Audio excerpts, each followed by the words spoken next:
That morning the sky seemed suspended between two worlds, that of peace that still remained in Emilia's eyes, and that of war that was already burning in Aleksandr's eyes. It was spring, but the season seemed ironic in light of what was to come. Nature flourished around the small city as the world of men marched towards destruction.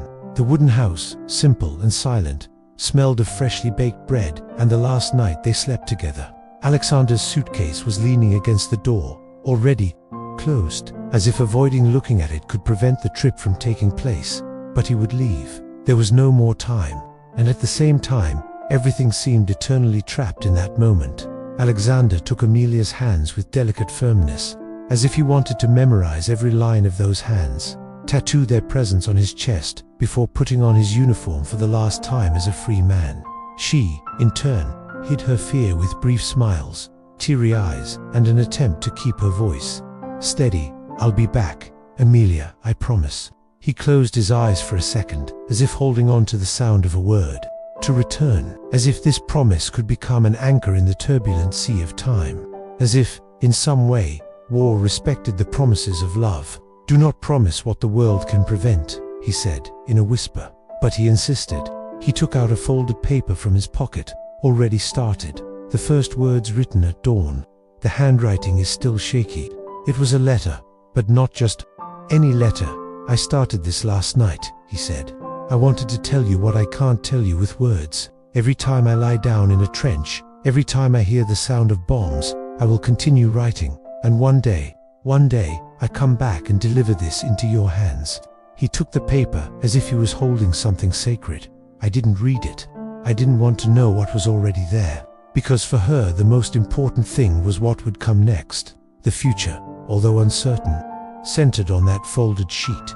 It was more than a letter. It was a thread of life. "What if he doesn't come back?" Emilia finally asked, unable to contain her choked voice. Aleksandr touched her face with the backs of his fingers, as if each feature were an edge to be memorized. "Then maybe someone will find it. Maybe someone will give it to me. But if that letter never arrives, I want you to know that all the words that were not spoken lived inside me. You were my home. That's what I'm going to write, day after day. You were and are my home." The train station was a few blocks away, but the road seemed endless. The sound of the wheels of her suitcase, dragging along the cobblestone street, seemed like an omen of something that Emilia refused to accept. The neighbors saluted, the soldiers marched, the children played without understanding, and in the middle of it all, two lovers walked in silence, one who leaves, another that leaves your soul broken. On the platform, time said goodbye to them like someone forcibly tearing something away.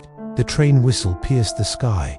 Aleksandr hugged her as if he was saying goodbye to his own life, and she, with her eyes open, tried to photograph every feature of him, his firm chin, his gaze lost in the future, the letter that was now back in his pocket, folded carefully, as if it were her own heart.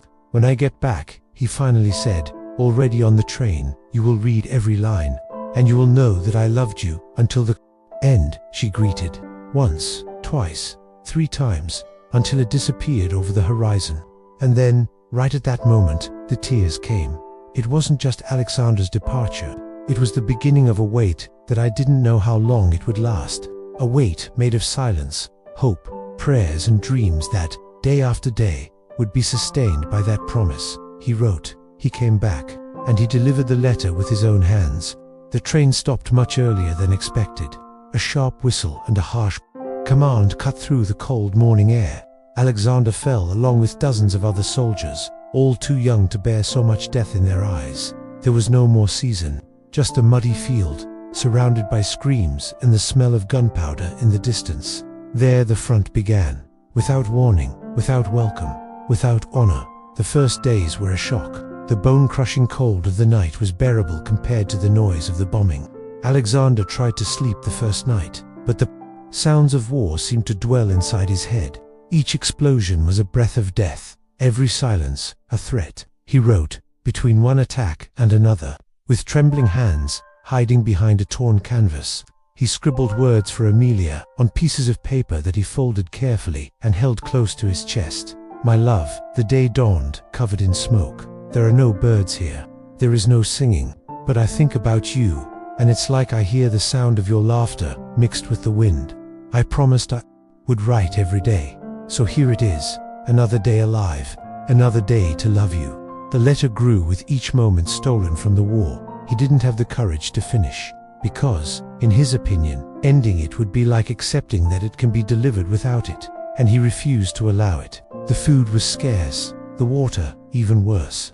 Aleksandr saw men faint from exhaustion, others cry silently at night, hugging photographs. There were those who prayed before going to sleep, and those who had already lost their faith. But he still had Emilia. Between the few pauses, he read his own words. It was as if they were proof that he was still human, that he had not been swallowed whole by the savagery of the front. He kept the letter inside an improvised plastic bag, which he sewed himself from a piece of a dead classmate's uniform. It was his amulet, a reliquary. There was one particularly cruel afternoon. The battalion was advancing along a path covered in mines, and the ground exploded under the feet of the soldier next to Aleksandr. His blood splashed on Aleksandr's face, hot, thick, irrefutable. He was paralyzed for a moment. Then he ran, shouted, helped. But that night he couldn't write. He simply held the letter to his chest and cried. He began to understand that war did not only kill corpses, it killed memories, dreams, words. And that's why I wrote. To resist, to ensure that at least a part of him survived, even if it was only in the form of words addressed to a woman he might never see again. Emilia, today more than ever I felt afraid. Real fear, not for me, but for everything I don't want to lose. You taught me to love, to hope, to dream. I cannot leave this letter unfinished, but I can't finish it. I have to deliver it. Then I breathe. That's why I fight. His classmates began to call him the writer. Some scoffed, others in silence admired him. It was strange, in the midst of so much madness, to see someone write so much. But for Aleksandr, writing was living. There was one night when, after a violent attack, they hid in an abandoned house. It was a burned town, full of ghosts. Aleksandr found a piece of dirty mirror. They stared at each other for long minutes. The face was still his, but the eyes had aged decades in a few days. He took the letter out of his pocket and whispered, almost as a promise, I'll be back, Emilia. Not even if I drag my body towards you. That same night he wrote another excerpt, perhaps his most sincere. You are the only clean thing in the midst of so much dirt. When death passes and ignores me, I smile, because it is one more day that I can love you. Aleksandr did not know if his words would ever be read, but that mattered less than it seemed. What kept him going was not the certainty of surrender, but the faith that, somehow, love endured, even between bombs, even among the dead. And in the middle of the war, as the world fell apart, there was one man who wrote to remember that there was something still worth fighting for. Aleksandr's letter was no longer just a letter. It became something different, intimate and sacred, like an extension of one's own soul. At first he saw it as a farewell note, then as a promise of reunion. But as the days, the months, the fights passed, she began to transform. It was a diary in disguise, a reliquary of thoughts, a place where I hid what I couldn't say out loud, not even to you. Every night, after silence had taken over the countryside, that treacherous silence that preceded attacks, Aleksandr would lean against some rubble wall or a mutilated tree and write, with the tip of a pencil that he could barely hold. He recorded everything, the memories, the fears, the sighs for Emilia. But I never wrote a goodbye. It never ended with a period, because finishing that letter would be like accepting that I may not come back, and I didn't want to give that power to the war. Today I dreamed about you, Emilia. We were in our backyard, near the fig tree. You were wearing a white dress, and you laughed like only you laugh. The sound of the bombs woke me up, but his voice still remained. She stayed with me all day. That's what kept me alive. There were wrinkled pages, scribbles over the words, stains of dirt and dried blood in places. But the letter continued to grow, as if it had a life of its own. It was written on scraps of paper torn from military notebooks, ammunition wrappers, and any surface that would accept graphite. Aleksandr glued, sewed with sewing thread taken from an old shirt. What for any other soldier would be trash, for him became a memory. To those who didn't know him, Aleksandr seemed obsessed. But to those close, it was the only thing holding him together.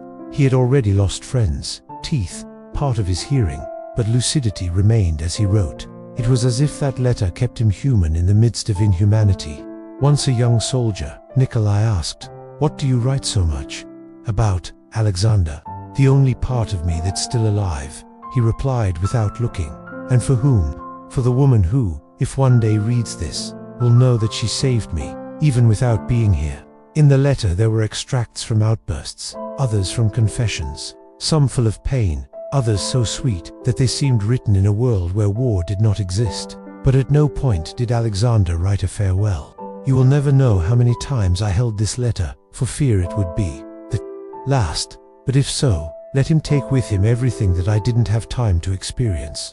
If you are reading this now, it is because someone believed that love must be given, even if it is late, even if I feel pain." One rainy afternoon, Aleksandr found a flower among the rubble of a village, a small flower of indeterminate color that struggles to live among mud and gunpowder. He picked up that flower carefully and put it between two sheets of the letter. It was a symbol, a reminder that even in the midst of destruction, beauty was possible, and that, perhaps, she was a reflection of Amelia, delicate, resistant, live, despite everything. But the war gave no respite. Every time Aleksandr was about to finish the text and fold the letter with the stamp of an ending, something interrupted him. A new attack, an imminent death, a sudden memory. It was as if the letter refused to be completed, as if he also knew that his destiny depended on being written little by little, line by line, until his last breath. At times I thought, what if I die tomorrow? What if no one delivers this letter? What if she never knows what is written here? But I always pushed that thought away, because for him writing was resisting, and resisting, in that scenario, was the greatest act of love I could offer. I don't know if the world will survive all this, but if love is a real thing, and I believe it is, then it will find a way through time, dust, and distance. It will find you, even if it is in the form of words. And so it was, Aleksandr continued, between shots and silence, between fear and hope. The letter grew, it folded into more sheets, it carried odors and stains, but it wasn't just paper, it was life condensed.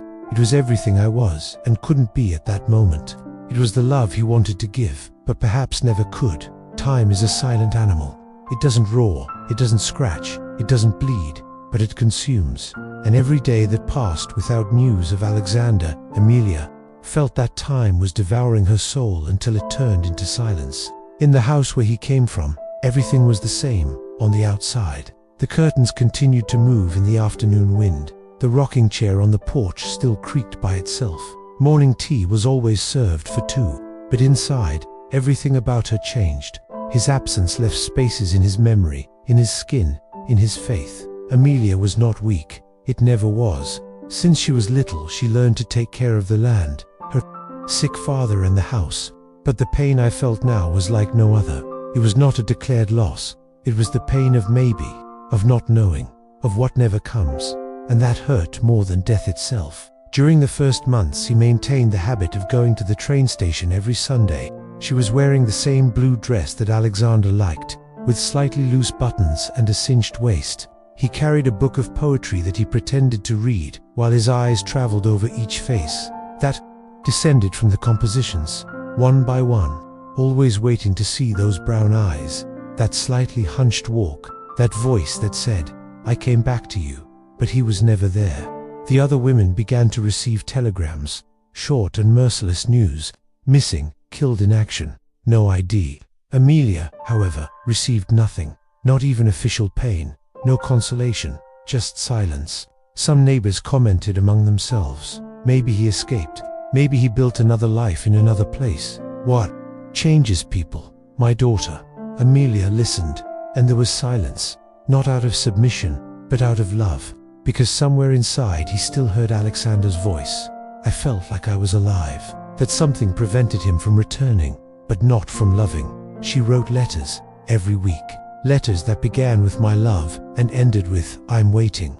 Letters that were never sent. There was nowhere to send it. There was no address. But there was one destination, his heart, wherever it was. "Alejandro, today the fig tree bloomed. I remembered you lying underneath, saying that our son would run there. I still believe that. I still wait, although time says otherwise. my chest is still full of your name." At night, he read these letters aloud to himself. Sometimes she imagined that he was listening to her from wherever he was, as if there were an invisible thread between them, vibrating in tune with each whispered word. It was their way of surviving, to keep the memory alive, to not go crazy. The routine continued. He picked up flowers and placed them on the table. He cooked his favorite dishes. I washed and ironed the shirt I wore the most. And every day, before going to sleep, I folded one of the letters and kept it in the little wooden box next to the bed. It was the ritual of waiting. But waiting has a price. And over time, the shine in Amelia's eyes became dull. The smile rarefied. The body stood firm, but the soul always seemed tired, as if each day were another burden to carry. The longing no longer screamed. Now it murmured, constantly, like a forgotten prayer in the corners of the house. There was a day when Amelia almost gave up. It was raining a lot. The sky seemed to fall on the city, and she, tired of writing to a man who perhaps no longer existed, walked to the fig tree where they used to dream together. She sat on the wet floor, with her dress clinging to her body and the letter in her trembling hands. "If you died, Aleksandr," she said, through tears, "please tell me, make me feel, let me go." But he didn't feel anything, not even the wind. No signal, only the pain, and the echo of your own voice. The next day he returned home. He washed his face, he lit a candle, and he wrote another letter. Because despite the pain, despite the doubt, despite the time, it was still his. "I'm not going to lie, I'm tired. I even miss your silences. But something tells me you haven't forgotten, that this letter, yours, it is still being written." And she kept waiting. Not with the same hope of the first months, but with the same faith of someone who loves beyond logic. Because for Amelia, love was not made only of presences, but of promises, and he had promised to deliver that letter with your own hands. If this story has touched your heart so far, then you understand the value of every word, every silence, every gesture that stands the test of time. Creating these narratives is our way of keeping alive the memory of loves that did not give up even in the face of war. And if, in some way, this story made you remember someone, or feel something you didn't even know you needed to feel, reciprocate with a simple gesture. Leave your like and subscribe to the channel. This support is what allows us to continue telling stories like this, stories that move, that heal, that transform. And now, take a deep breath, because what comes next is heartbreaking. Aleksandr is about to face the cruelest battle of his life, and perhaps it is at that moment that he writes the words that he never had the courage to finish. Don't go from there. Pain, love, and destiny intersect in the next chapter of this unforgettable journey. Time passed. Days turned into weeks, weeks into months, and nothing, no letter, no news, no words could calm Amelia's heart. She no longer went to the station in the same blue dress. He now wore whatever clothes he wore, not out of carelessness, but because the colors began to lose their meaning. He no longer carried a book. I didn't even pretend to read. He stopped counting trains. He began to count the silences, and the silence continued to grow. It grew like an abyss between her and reality, a hole where everything fell, the smiles, the memories, the promises. It was as if the whole world had forgotten about Aleksandr, but she doesn't, not for a moment. On Sundays, churches were filled with prayers for sons, husbands, and war brothers. Amelia, alone on the last bench, didn't ask for anything. I just looked at the altar and thought, if he is still alive, then hear my soul calling to him. But if he was dead, why didn't anyone say it? If he were alive, why wouldn't he write? The silence began to scream inside, in the whispers of neighbors, in the compassionate looks of acquaintances, in the clipped sentences of those who didn't know what to say. The world around her continued, but for Amelia, time seemed frozen that morning when the train took Aleksandr away. She started waking up with a start in the middle of the night. I felt like I heard someone knocking on the door. I heard footsteps on the porch, voices in the distance. But when I opened my eyes, it was always the same room, the same loneliness, the same absence. Sometimes she blamed herself. Perhaps he had written and the letter was lost. Maybe she had done something wrong. Maybe. Doubt was a cruel companion. One October afternoon, Amelia went to the small telegraph office in the town. For the first time he asked if there was any name on record, any missing Aleksandr. The attendant, a woman with thick glasses and trembling hands, was slowly leafing through a dusty book. There was no record, not even life, not even death. "I'm sorry," the woman said, her voice dry. Amelia left there without land, because that was what hurt him the most, the lack of answers. The war took bodies, it took dreams, but it also took names. And without a name, Aleksandr was just another number on the trail of destruction. But there was something that not even silence could erase, the memory of his words, the ones I said before I left, the promise of the letter, the hope that he would deliver it again with his own hands. That's why, even though she was hurt, she resisted. I washed my clothes as if they were going to arrive. He made the bread the way he liked it. He left the rocking chair facing the sunset, where he always sat at dusk. On a particularly cold night, Amelia wrote in her diary, something she had never done before. "Today I realized that silence also speaks. He screams when I wait for a letter that doesn't arrive. Whisper your name when the wind passes through the fig tree. He hugs me when I lie down and the side of the bed is still empty. I don't know if you're alive anymore, but I know that what I feel for you is still here, caught between what we were and what we could have been." In the city, the world went on. The stores have reopened. The children ran through the streets again. The radio played new songs. But for Amelia, everything seemed black and white. His life was suspended between the past that burned like a memory and the future that he did not dare to plan. In the middle of the void, he began to hear a phrase in his mind, repeated like a broken sentence. He left a letter, but never returned to deliver it. That phrase accompanied her like an echo, like a whisper that, day after day, made her look at the road, wait for the knock on the door, wish for the impossible. And even when she began to lose strength, even when the world told her to keep going, she decided to keep waiting. Because some promises don't need witnesses, they just need faith. And because, deep down, I still believed that in some forgotten corner of the war, Aleksandr was writing. I keep writing. For her, for her. Aleksandr's battalion had been on the march for weeks. The soldiers no longer walked, they crawled. Hunger stuck his ribs to his skin. The feet were covered in blisters, and the eyes were those of someone who had already seen hell up close. It was autumn. The trees were bare, as if they too had lost the will to live. The ground was dark, wet, covered with dead leaves and explosion marks, a place where hope did not seem to germinate. Aleksandr walked with the letter inside his uniform, close to his chest. Now, it was made up of dozens of pieces sewn together, written on different papers, with handwriting that changed as the days consumed. The tip of the pencil was almost non-existent, and he used it so carefully that it seemed as if he were tracing words with his fingertips. That morning, an order came over the radio. Advance. They knew it was a suicide mission. The enemy was positioned at an advantage, with more ammunition, more artillery. But war does not wait for understanding, just obedience. As the officers plotted routes, Aleksandr walked away from the group and sat behind a rock. The wind hit your face, and the smell of smoke was strong. He took out the letter one last time and read an excerpt. He read it like someone trying to remember who he was before the war. And, as a farewell gesture, he wrote, "Amelia, if this is my last day, you should know that I have no regrets. I would have lived 1,000 lives just to meet you in one. I write to you now with my body trembling, but with my soul at peace. You were my home in the middle of the war. It was my thread of sanity in the midst of the madness. If this letter is all that remains of me, ... may it take with you the best of who I was. With love, not Aleksandr." It was the first time he signed, and it was the last time he could write. The fight began before they could get into position. The sky was filled with smoke and metallic thunder. The explosions illuminated the forest in rapid flashes, like a macabre dance of light and death. Aleksandr ran, dodged, shouted orders, tried to protect the younger ones. But war doesn't have favorites. A bomb fell a few meters from him. The impact threw him against a tree. The sound of his own bones breaking drowned out those of the others. And then, ...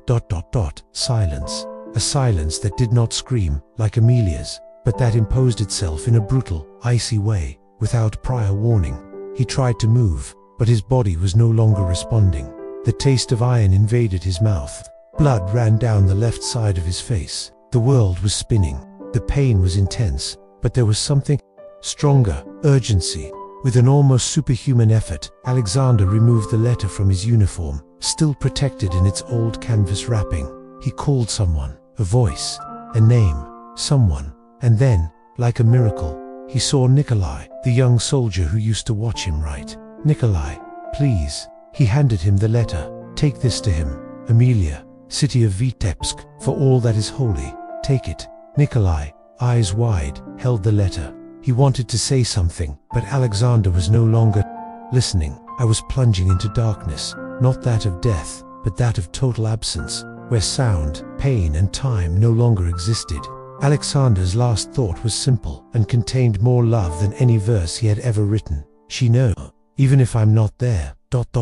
She single quotes LL no. And then, the world disappeared.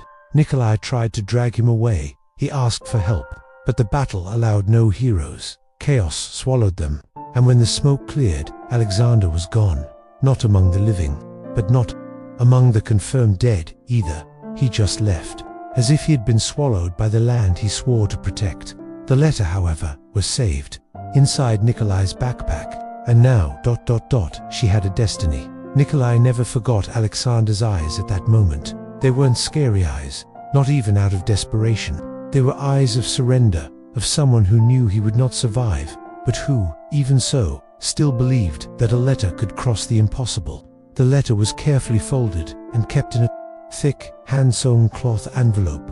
Nikolai tied it to his backpack, as if it were a sacred relic. I didn't know who Amelia was. I had never heard of Vitebsk, but he knew what it meant to carry one last order, and that was sacred. In the days that followed, the war continued to drag on. The battalion was divided, some sent to the north, and others to reinforce posts in the south. Nikolai was reassigned to a patrol mission, away from the front lines. He carried the letter with him as one carries an oath. It was the only intact thing among his few possessions. One cold night, while everyone was sleeping, Nikolai sat by the fire and took the letter out of its wrapping. I didn't read it, out of respect, out of fear. I just looked. He ran his fingers over the graffiti marks and dried bloodstains on the edges.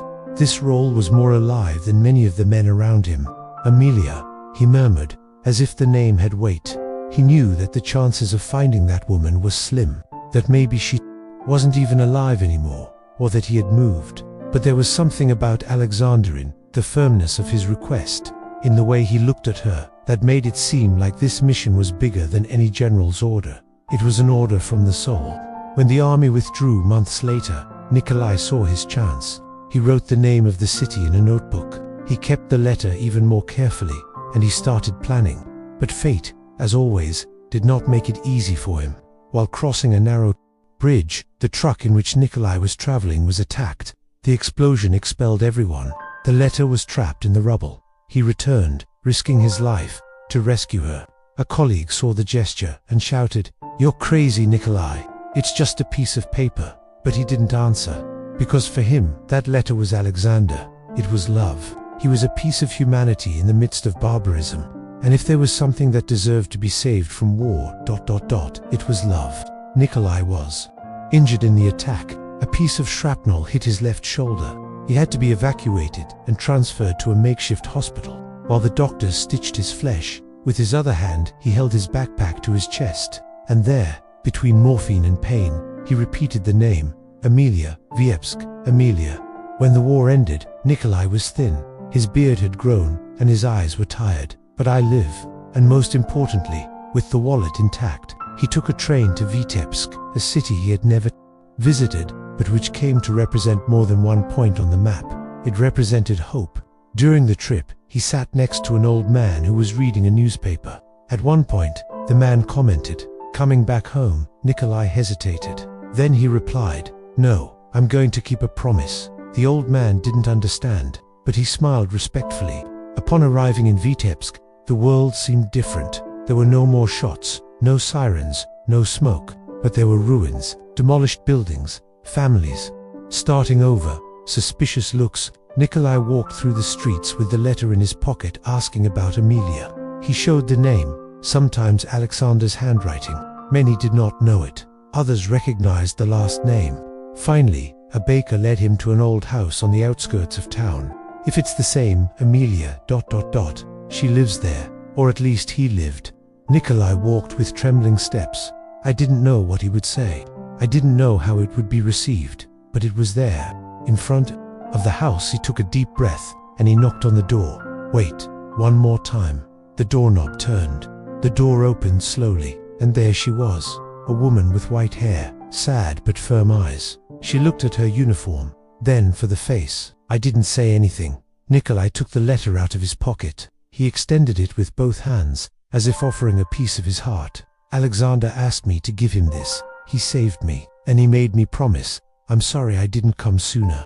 Emilia took the letter. I didn't say a single word. He simply embraced her like someone who embraces his life. And in that moment, without needing explanations, he knew. He knew he had kept his promise, even without returning, even without seeing it, even by the hand of another. The letter was there, in front of her, between hands that no longer had the firmness of youth, but that still knew how to recognize the weight of something true. Emilia did not open it immediately. After Nikolai left, without asking for anything, without expecting gratitude, he closed the door slowly, as if the silence inside the house could preserve that sacred moment. She sat in the rocking chair, the same one where she waited for Aleksandr on the afternoons that never came, and held the letter to her chest, and he cried. It is not a desperate cry. It was a calm and mature cry. That kind of pain that no longer manifests itself in screams, but in tears that flow slowly, like memories that finally find a way out, because time had passed, and it passed like a silent thief. Since Aleksandr's departure, Emilia's life had been marked by absence. He learned to live with the empty days, with the dates that were never celebrated, with the dreams that were trapped in a farewell morning. His hair turned white early. The hands, which were previously agile in embroidery and household chores, became slow, as if each movement also carried the weight of what was lost. The world has changed countless times out there. The end of the war has arrived. The reconstructions arrived. The new fashions, the radios with more channels, the young neighbors who didn't know what it was like to wait for someone who could be dead. Emilia remained there, in the same house, on the same street, surrounded by photographs that have not aged and silences that she herself filled with memories. Never married. He never accepted advice that said just keep going, because for her to move forward was not to forget, it was to betray. And although pain robbed her of many days of peace, Emilia refused to live a half-hearted love with another person. His heart was already committed, even if Aleksandr was no longer alive, even if he never returned. And now, here was the letter. Confirmation that you didn't forget, that even in the face of death, he continued to think about her. He wrote to her. He lived for her. That night, Emilia did not sleep. He lit a candle on the table and placed the letter in front of him. He ran his fingers over the fabric that covered her. He recognized the touch of those hands that he loved so much. And then, with the delicacy of someone who opens his own past, he undid the knots and unrolled the pages sewn with such care. The paper was yellowed, stained, and some words were erased. But still, it was as if Aleksandr was speaking to him there, in that moment. My Emilia, if you are reading this, it is because I couldn't return. But that doesn't mean I didn't fight for it. Every word I wrote here was a part of me that resisted fear, blood, and death. You were my courage, my refuge, my purpose. Emilia read slowly, as if savoring each line, each syllable. I could smell it, his voice, his hands. It was as if he was sitting there on the other side of the table, smiling with tired eyes, saying, I kept my promise, even if it was from afar. Time did not wait. Your youth, your certainties, your plans were necessary. But he didn't take the most essential thing, love, because love, unlike time, doesn't to run, is left over for many years. After that day, Emilia began to reread the letter frequently. Every time the loneliness weighed too much, I returned to those pages. He framed the last page, where Aleksandr signs his name with firm strokes, as if that were his last cry to the world. No, Aleksandr. And every time she looked at that signature, Emilia knew she had not waited in vain. Time did not bring Aleksandr back, but he brought the truth. I brought the words, brought the result. Not the happy ending of romances, but the possible and true ending. The world could have changed, but the love that lived, even incomplete, even interrupted, survived time. Because some feelings don't need presents to be real. All it takes is a letter, and a heart willing to wait. The memory of the world is not made up only of monuments or official records. Sometimes it survives hidden in unlikely places, folded, forgotten, stored by mistake among the belongings of someone who is no longer here. It was an autumn morning, almost 80 years after the end of the war, when the letter came to light again. An antique dealer in the city of Minsk bought objects belonging to a deactivated former military warehouse at a modest auction. There were suitcases, uniforms, unmarked medals, maps stained with blood and dust. Among the relics, a worn leather backpack, with the corners destroyed by time. The antique dealer, a methodical and curious man, carefully opened his backpack. Inside, between a torn scarf and a faded photograph of soldiers, was a neatly folded bundle of cloth. When he opened it, he found dozens of pages sewn together, with dense writing, linked together like the thoughts of someone who did not want, or could not, stop writing. It wasn't just any letter, it was a testament, a confession, a bridge between two worlds. And on the last page, the signature, "No, Aleksandr." The antiquarian spent days trying to decipher the erased passages, studying the origin of the writing, the paper model, the writing pattern. I knew I had something strange on my hands, but he had no idea that when he posted a small photo of the letter on his personal blog, fate would strike again. The image was shared by a group of historians, and soon fell into the hands of a researcher named Irina Vasileva, an expert in war correspondence. He read the digitized extracts with a lump in his throat. This wasn't just a letter, it was the intimate account of a soldier who loved deeply. Even in the face of the end, Irina decided to investigate. He searched old records, army archives, crossed out the names of the battalions, compared lists of the missing, and then he found the name Aleksandr Mikhailov, missing in action, with no confirmed whereabouts. Origin, Vitebsk. Marital status, single. Name cited as relative, Emilia Yakovleva. His heart raced. That letter was not fiction, it was a true story. A love that withstood war and time, and that now, perhaps, can still be told. Irina traveled to Vitebsk. He walked through the narrow streets of the old city, now modernized, with cafes and digital signs, but which still retains, in its pores, the old smell of earth. In the municipal archive, he found what he was looking for, Emilia Yakovleva. He died 3 years ago. No children, no registered heirs, but with a house still preserved, maintained by a former neighbor, out of respect for its history. Irina went there. The house was modest, with small windows and peeling paint, an abandoned garden, but there was still a lone fig tree in the background, fighting against the years. The neighbor, a kind man named Boris, greeted her with surprise. When she showed him the letter, he put his hand on his chest and stirred. He talked about him until the end. He never forgot him. Boris opened the door to the house and let Irina enter. Each room was a reliquary. Black and white photographs, old books, a pair of shoes that looked like they had never been worn, and the room, next to the bed, a frame with a paper inside. The last page of the letter, the same signature. No, Aleksandr. Irina couldn't hold back her tears. The story was there, in its entirety, alive, intact. She decided that the world needed to know her. In the following months, he organized the letter into a small handmade book. It included extracts from Emilia's life, stories from Boris, military records and personal comments. The title was simple, direct and painful. He left a letter, but never returned to deliver it. The launch had no pomp, but the impact was unexpected. People of all ages wrote to Irina telling her how that story touched their own wounds. Loves that were lost, hopes that had no end, silences that also screamed. It was as if Aleksandr's letter, written decades ago under bombs and blood, had finally reached where it needed to be, to the heart of the world. And Emilia, even absent, was finally recognized not as the woman who waited in vain, but as the woman who loved until the end, who believed. That held up.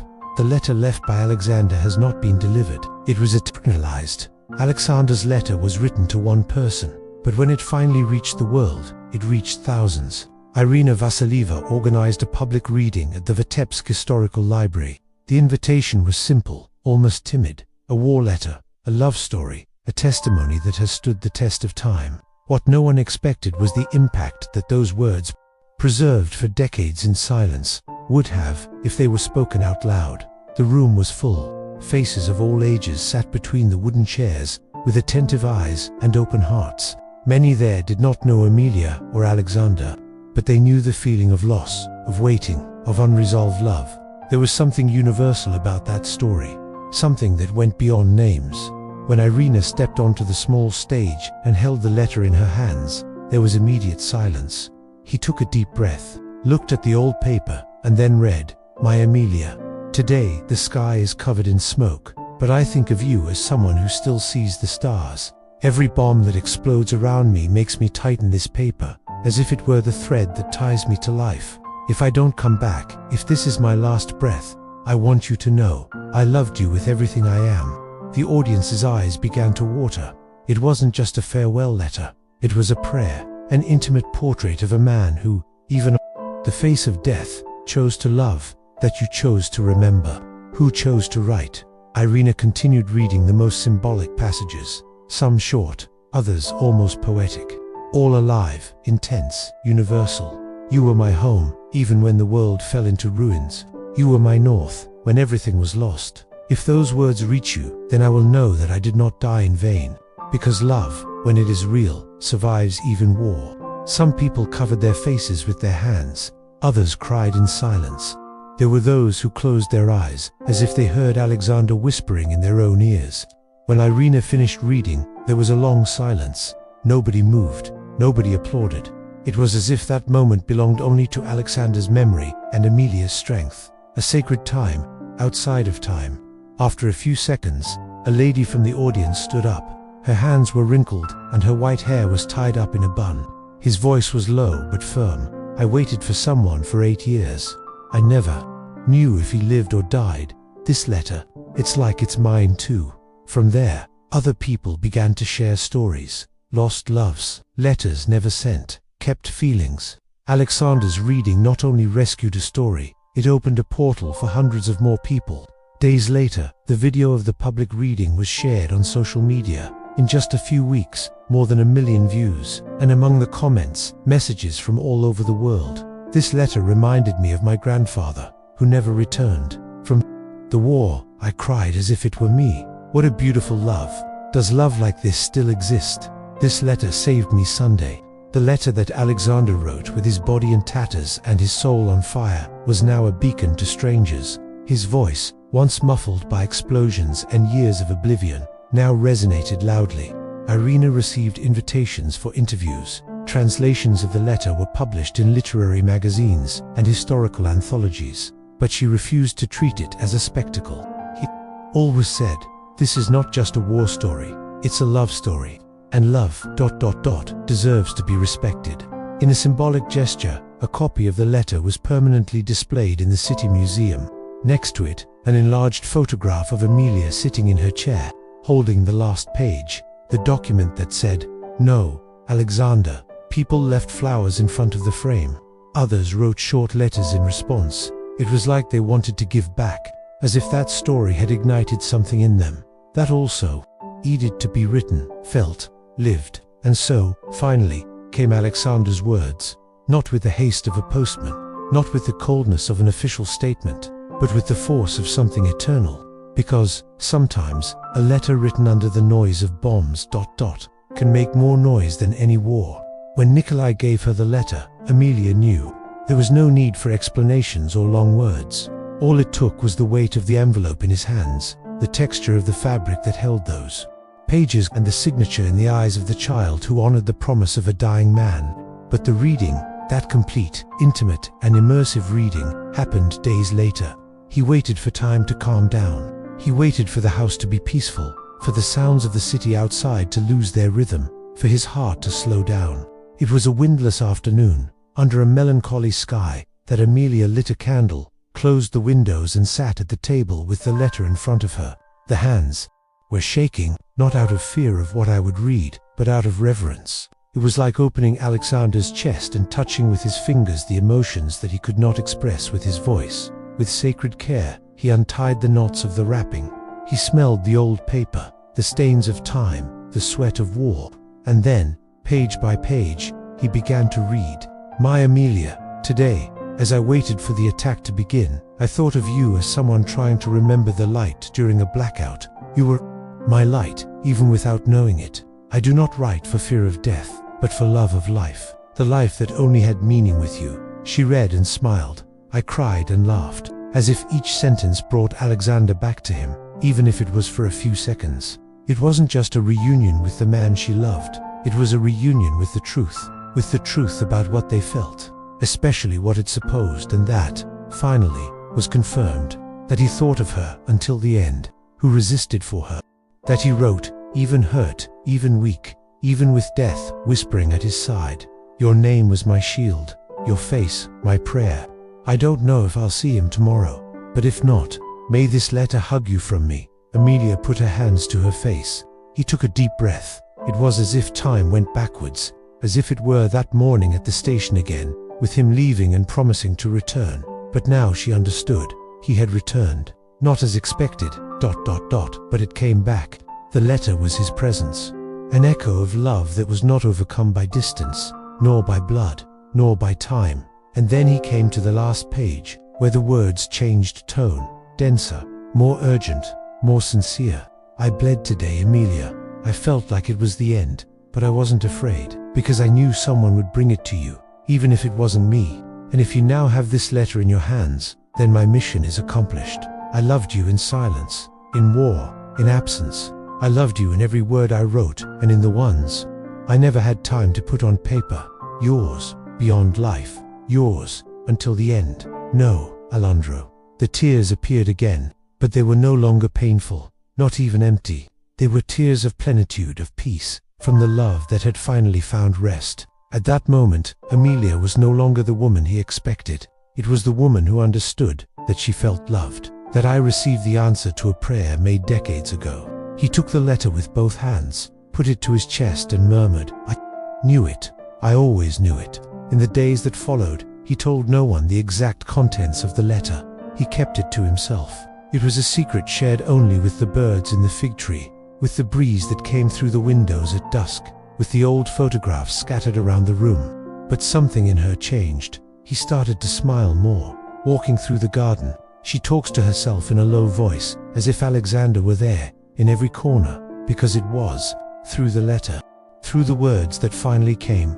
And in the last winter of her life, Emilia did something she had never done before. She wrote a response, a single sheet, with slow but firm handwriting. "No, Aleksandr, I was yours from the first glance.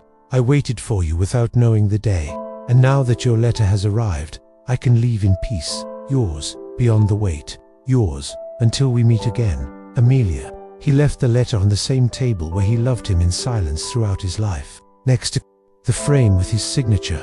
And that night he left peacefully, not with pain, but with lightness, like someone who has finally fulfilled a destiny. And, who knows, on the other side, Aleksandr was waiting for her, with the letter in hand, and a smile in your eyes. The war took Aleksandr, time took Emilia away.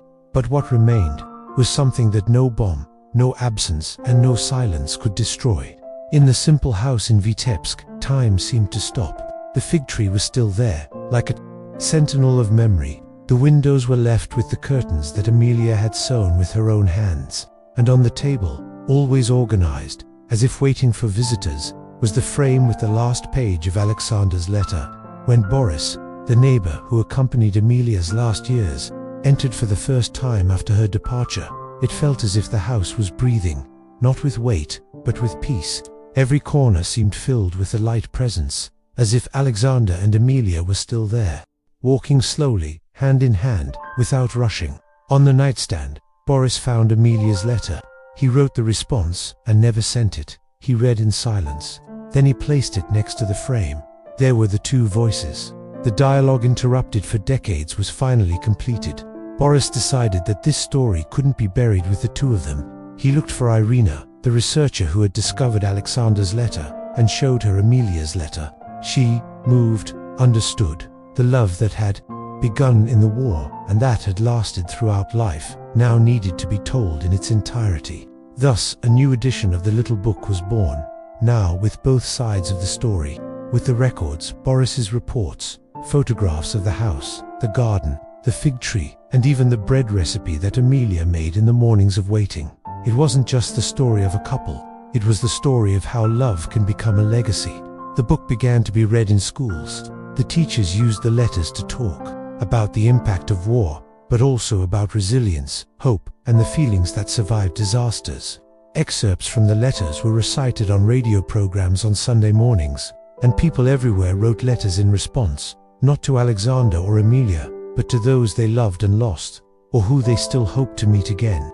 A small exhibition was set up in Vitebsk in honor of the couple. In the center of the room there are only two objects: the letter sewn by Aleksandr and the sheet written by Amelia, nothing else. Because there are no images, no reconstructions, no technology were needed. The words were enough. The truth was enough. Many of those who passed by left in silence. Others left flowers, photographs, small folded letters. A young woman once wrote in a guest notebook, "I didn't know Aleksandr, nor Amelia, but now that I have read your words, I feel part of that weight. I remembered my grandfather, who never returned from the war, and my grandmother, who didn't stop preparing her dish at the table. His love gave me hope in mine." The story spread, not in a loud, viral way, but like a breeze that crosses borders, soft, constant, touching the right hearts. And little by little, Aleksandr and Amelia became symbols, not about war, but about what resists war. That war tried to kill, but failed, because what remained after the war were not the medals. Neither do the reports, nor the statues of generals. What remained were words written with trembling hands. The promises were fulfilled with the help of others.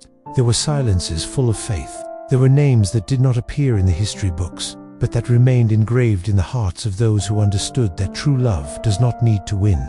It just needs to last. Aleksandr left a letter, but he did not deliver it again. Amelia waited, and she never had the chance to see him again. But still, his story won. Oblivion has won. He overcame the pain. He even won time. And what remains, when everything else is gone, is this: the gesture of a man who wrote until the end, the heart of a woman who believed, even without proof, and a letter that traveled further than any train, than any soldier, than any war. Time is, perhaps, the most implacable of adversaries. Erase names, wear down memories, turn feelings into dust. But every once in a while, it fails. Sometimes love is stronger than him. Aleksandr and Amelia did not meet. They did not dance under the fig tree again. They did not have children.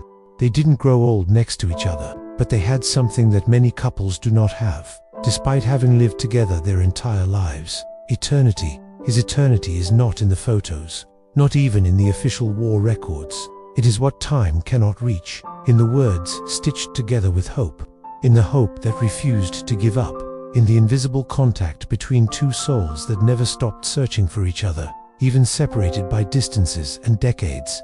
Whoever reads Aleksandr's letter, who feels the lines he wrote with hands dirty with clay and a heart full of love, realizes that there is something more than longing there. There is faith, a raw, sincere faith, without guarantees. The faith that love, even if it is not reciprocated by presence, is worth it. And whoever reads Amelia's response, written with aged hands, tired eyes, and a soul that has waited a lifetime, understands. Love is not about happy endings. It's about the truth, about delivery, about permanence. In a world where everything is fleeting, where people forget easily, where promises are broken over time, his story is a whisper of resistance, a gentle but firm reminder. The love that really is love, does not erase it. Aleksandr's letter became more than just a record. It became a symbol. In schools, young people learned that war not only destroys cities, it tries to erase feelings. But he doesn't always succeed. At universities, academics debate the content of the letter as a historical document. But what moves people is its human aspect, fragile, of eternal.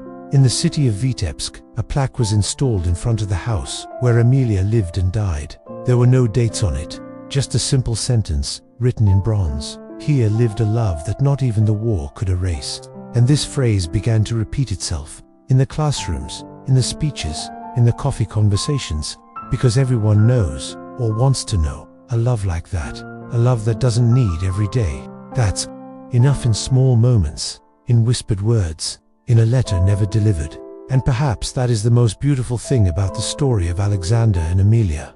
It does not depend on a reunion to be real. There is no need for caresses, hugs, goodbye. What they experienced was written in what matters. In memory, in words, in promises. Time can take away bodies. You can erase the traces, but you can't erase the truth. And the truth is that Aleksandr loved with everything he had, and Emilia believed, until the end.